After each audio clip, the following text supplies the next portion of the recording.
certain times, in certain places, the human spirit soars. And one of those times, and one of those places, is the human experience called America. Leftward, backward, traveling on, follow the dreaming Lord. Follow the dreaming Lord, follow the dreaming Lord. For the old man is awaiting for to carry you to freedom. Follow the dreaming Lord. The river and the sea, streams or hills. The boy comes to realize that Americans did not create America.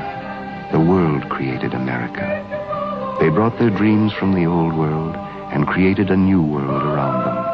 They built something unique on earth. From all over the world they came to this new land where individual man was free to rise to the limits of his abilities. And so the boy discovers in the waking years that he is a part of the dream of all men. And so to protect and cherish this idea we call America is not a selfish thing, nor should it be. It is a trust he shares with all men, everywhere, who would be free.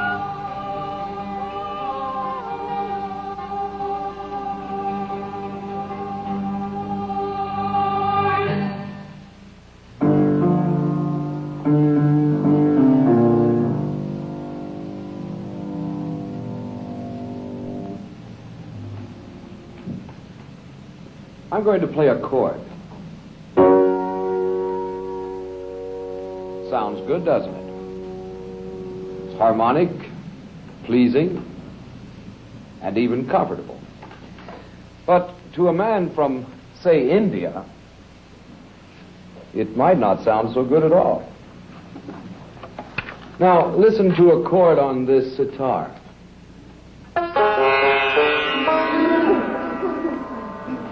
Sounds dissonant, doesn't it? Not harmonic at all. And that's because the Indian scale includes 6 or 7 steps per octave of extremely fine gradation.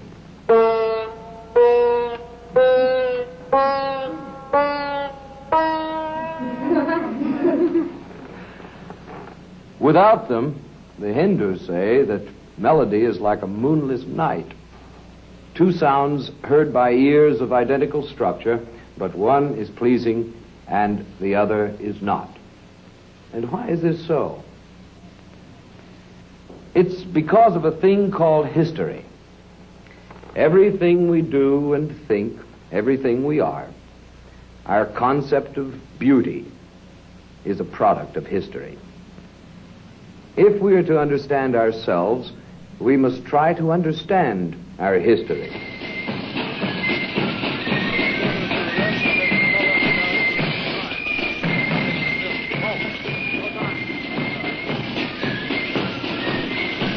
America did not spring forth full-grown upon the earth.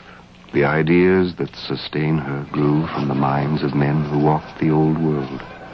Her institutions are refinements of institutions which existed long before the Pilgrims sailed. In her art and her music and her architecture can be found influences of the art and music and architecture of worlds existing before ours was born. America is a triumphant chord, a harmony of people and ideas, and works old in themselves, but new and unique and vital each time that chord is played. To the young boy who would become a whole man, an understanding of the mystery of human harmony begins to take shape during the waking years. And with this understanding comes tolerance. Subtly at first, it becomes evident that harmony is a product of difference, not similarities. If all the notes of a chord are the same, there can be no harmony at all. For a choir boy, music can be a catalyst to his understanding of the world in which he lives. It takes him by the hand and leads him through history, and by walking down its narrow, winding streets, he begins to find the avenues that lead to an understanding of himself. But history is history, and now is now. So move over for a while, you old and sleepy cities. Make way for young America. I said, low bridge, everybody down. I said, low bridge, for we're coming to a town. I've got a mule and your name is Mel. 15 miles from here comes out. She's a good old worker and a good old pal. 15 miles from here comes out. We hold the horses in our hands. We'll be onward, full and hand. We know every inch of the way from Albany to Buffalo.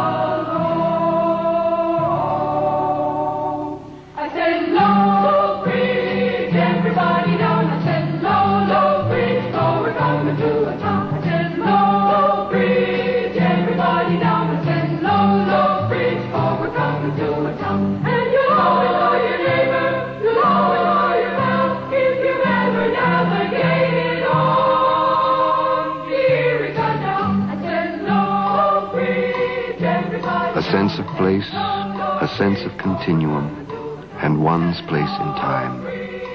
A sense of sharing in the human adventure. A sense of human harmony. These are the treasures to be found in the waking years. But they are things of earth. What about the treasures that transcend this tiny planet of ours? Gabrielli's music. Well, now we're going to consider the nature of serious music and most likely the place of serious music in worship. So, lend me your mind's eye. Music, like art and architecture, is often a kind of prayer, a glorification, an expression of man's love of God. Gabrielli's music, I think, is a beautiful and special kind of prayer. His music may be called religious, but it is shorn of all false piety. It's exuberant in its praise. And therefore you must be exuberant.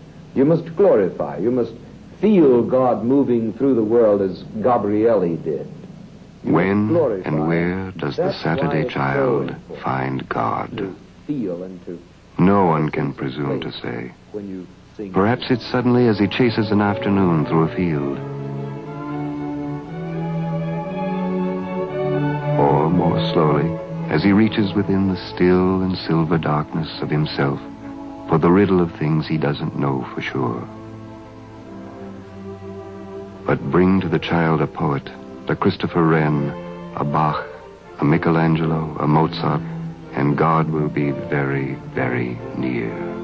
Hallelujah, hallelujah, hallelujah, hallelujah,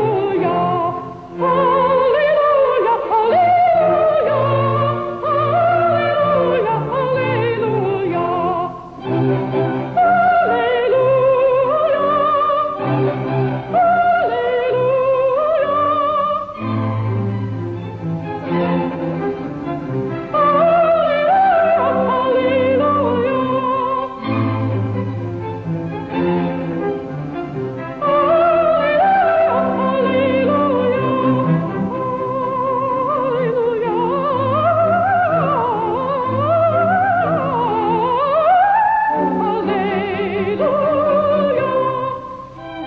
A boy sings, a beautiful thing.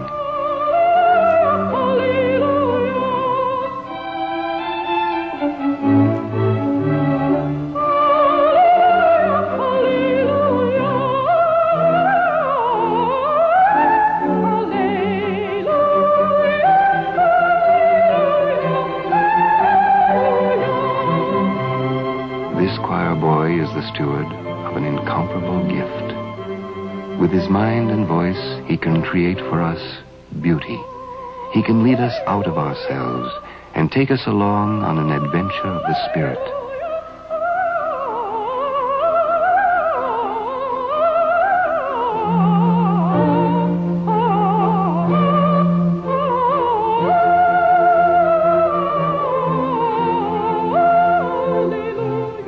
He has a gift, and now he shares it. Perhaps, just perhaps, is all about. To take our gifts and spend them and share them with wisdom, grace, and joy.